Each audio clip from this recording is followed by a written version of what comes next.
Welcome. In this tutorial, we will show you how to change your Facebook profile picture without notifying others. Let's get started. First, open the Facebook app and go to your profile by tapping on your profile icon or your name. Now tap on your profile picture and select profile picture or video from the options that appear. Choose the new photo you want to set as your profile picture.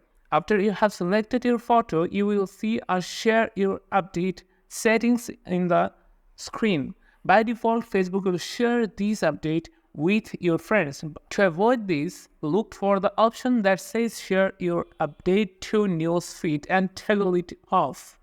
Once you have turned off the share option, tap save. Your profile picture will update without the notifications or post going out to others' feeds. If you are using a desktop, the process is similar. Click on your profile picture and update profile picture. After selecting a new picture, make sure to uncheck the box that says share your update to newsfeed before saving. And that's it. Now you can change your profile picture without notifying your friends. If this video helped, don't forget to like and subscribe for more quick tutorials and tips.